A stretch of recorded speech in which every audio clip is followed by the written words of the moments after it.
First question is, there's a report out there that you suffered a case of Bell's palsy. What exactly happened, and how are you feeling?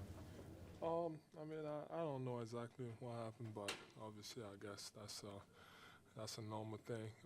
I think he started the day or two before the Miami game, and I had, bad migraines, and thought it was nothing. But usually I don't like to check it out, but for some reason I ended up, having to tell, somebody, and yeah, that's why that Miami game, it was just, my body was just, I was just not feeling it.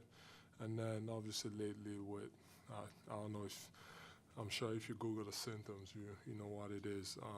Yeah, it's pretty annoying, with, my left side of my face, my mouth, and yeah, and my eye. So yeah, it's been tough, but I'm not a quitter, so gotta keep fighting through anything.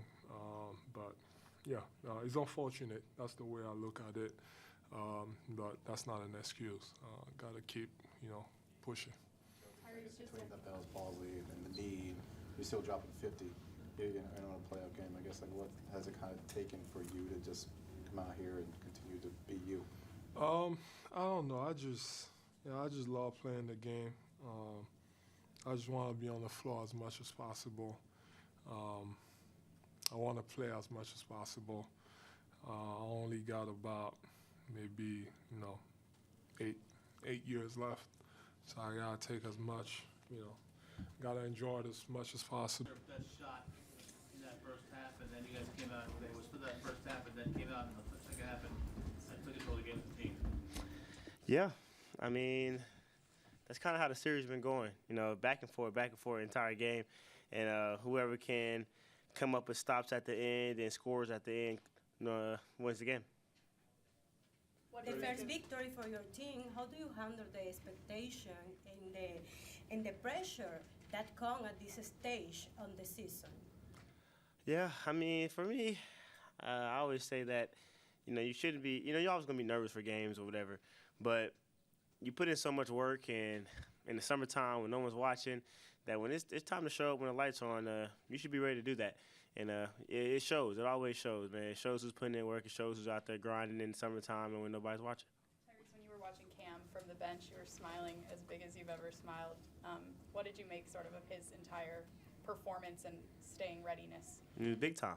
Big time. I mean, to not play an entire game, however many days we were off, and then, come right in and bang, like, I don't know how many threes he hit? 3 threes. It's big time. Like, that's all I can really say. Stay ready so you don't have to get ready. And he's somebody who we've seen over the years playing with Phoenix. He's made big shots, and he's had big-time games in the playoffs. So we appreciate him. We're going to need some more of that and for some other guys as well, too, to step up and make big shots. Even during, pregame warm-ups when you guys are all out there shooting around, he's not shooting as much as he's, jumping and making y'all smile. What does his energy add to the group?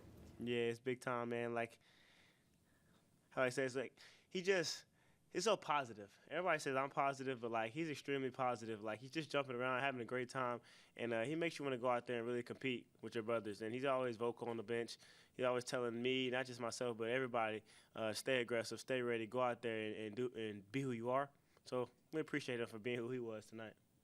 Given how you guys responded, how crucial was a game like this for this team? Big time. We have to. Being down 2, I said this, if we dwelled on our last performance and losing that game, how we lost the game, then we'll be down 3-0 right now.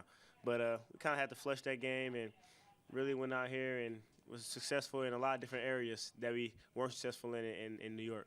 That third quarter, when you guys went 9 of 12 for 3, what did that feel like when Joel hit 4, you hit a couple, others hit 1 or 2, it feels like everyone kind of has the hot hand at the same time?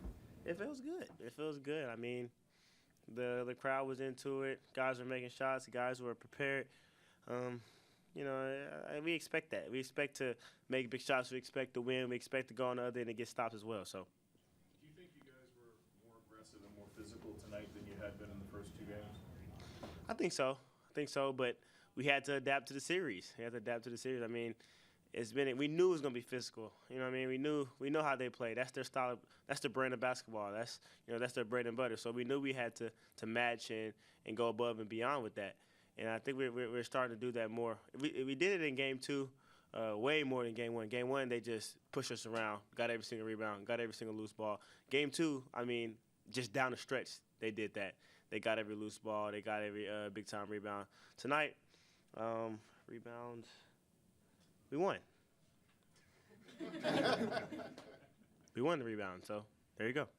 That first half was so kind of like disjointed with the replays and Joel picking up his 3rd foul. And then he comes out and just, dominates the second half. What do you think changed? Like what just take a while to settle in or what? I mean, I think he was settled in. I just think he started, being Joel. He started dominating, started blocking shots. I would say this. His voice and his presence tonight was the biggest thing. I know he had 50, but I just said that just like it was nothing. But his voice, his presence, his passion was huge tonight, and he didn't let us get pushed around early. They were trying to push us around and be aggressive with us, and he set the tone early. Like we're not going for that. We're not going to get pushed around, and it kind of led to the entire group. And guys stepped in there, got big time rebounds, got big time loose balls, and it worked out for us. The second half tonight seemed like the first time in the series where you and Joel were able to get going kind of at the same time. I guess, do you think there's any key to unlocking that the way that you had for most of the regular season, or is it just something that happens? You said at the same time? Yeah. I mean, we just kind of play off each other. Like, even in the 4th quarter, he got mad at me a couple times because, he had the hot hand, so I just kind of, not faded, but kind of moved to the side. He was like, don't do that, man. You got to be aggressive at all times. Play your game. Don't, it doesn't matter how many points I have, one another has. We still have to be aggressive and lead. And I was just like, yeah, he was scoring every single time. So it's hard. But, it's a process. It's a game-to-game process, and it was good tonight. The offense come in kind of a natural flow in that 3rd quarter for you guys tonight? Yeah, I mean, we played obviously really good on offense in the 3rd. Made a lot of shots, which was, it's kind of the story of the series. They made a lot in there for 2 wins, and we made a lot in our one tonight. So, but yeah, it was obviously an excellent offensive quarter. I thought we took a hell of a punch from them in the first half because I thought they were playing fast and hard and really well, and we hung in there and able to kind of regroup there at halftime and do a little better job second half. How much of an emotional lift did Cam give you? Because obviously he produced while he was in there, but seemed like he fit the energy of the game when he came in. He was awesome. He certainly did a good job. I mean, obviously we're searching just a little bit there for some kind of spark off the bench, and certainly had that in our thoughts to maybe go with Cam first, and then still had Melt in the back of our minds there a couple times too, but Cam got going, so he kind of soaked up those minutes. You wrote in your book that back when you were with the Raptors, you knew that you could sort of, if Joel didn't get off to a hot start, that there was some trouble there for him. I guess when you see a game like that tonight where he has a flagrant foul early in the game and there's some emotions there, how have you seen him sort of grow and mature into this playoff level of player and change from the guy that you saw in Toronto? Well, yeah, he's certainly better, right? He keeps getting better all the time, but I think tonight he was aggressive, right? And I know that's like the word, he was so aggressive, but he was driving it, he was rolling downhill, he was catching and shooting quick. There was hardly, I can think of maybe one where he held it for a long time and finally shot it.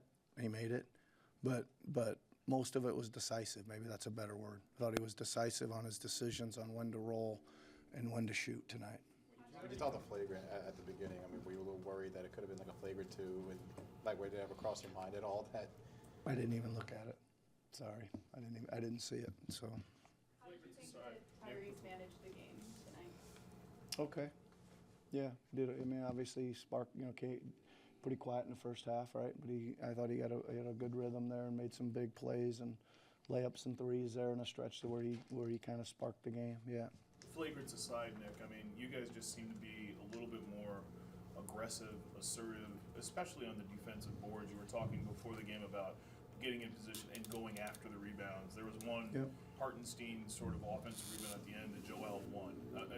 Did you see that as well?